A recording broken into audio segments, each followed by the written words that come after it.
Okay, so welcome back to Urban Wines, Racking with Inert Gas Part 2. So we've got some Pinot in a keg, and we're just going to pressurize the keg and push on into another keg. So a lesson learned today that I will pass on: not all keg openings are created equal.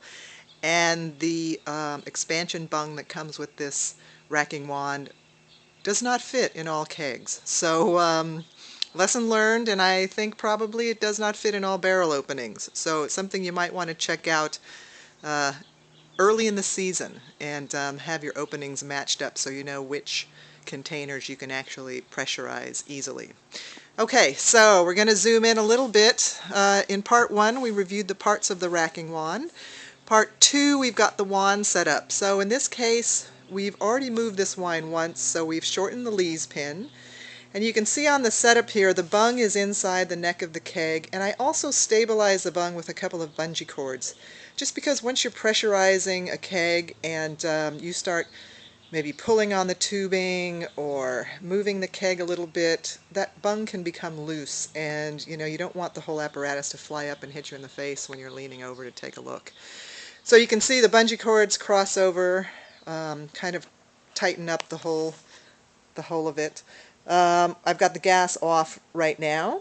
The gas line is set up here to the tank, and the tank really only needs, this is nitrogen, 6 psi will start a flow. 10 psi is great. You probably don't need more than 12 psi to move the wine at a nice gentle pace. So, it's good to know you don't need to blast it with gas during this movement. Alright, so let's come up again. We've got the receiving keg. We've already gassed that with argon, so it is set to go. Come back to the setup here. So with any luck, the line will flow out of the top.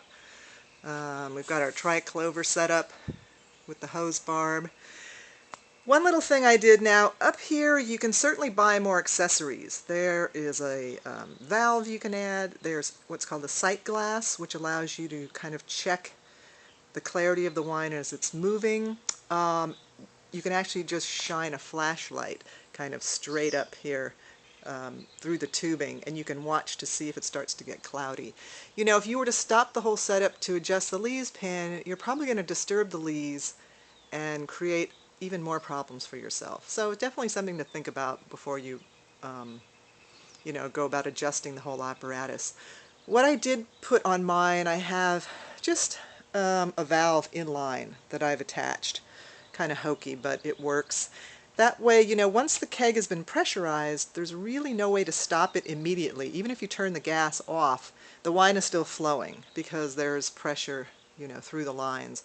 So it's kind of nice to have some sort of a valve in place so you can stop everything, just in case you run into problems. It never hurts, right?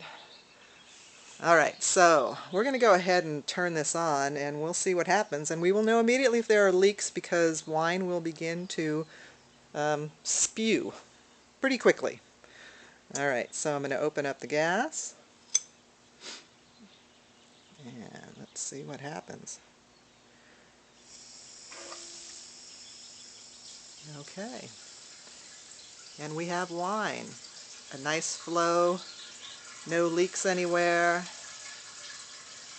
If we come down, sorry for the background, it's a friend's garage, so you've got all kinds of great toys in the background. Alright, no leaks at the stem. Looks good. Alright, so there you go. That is the whole setup for racking Pinot under pressure. If you have questions, you can check out my website, www.urbanwines.org. My email address is there. I'd be happy to hear from you. Alright, happy winemaking.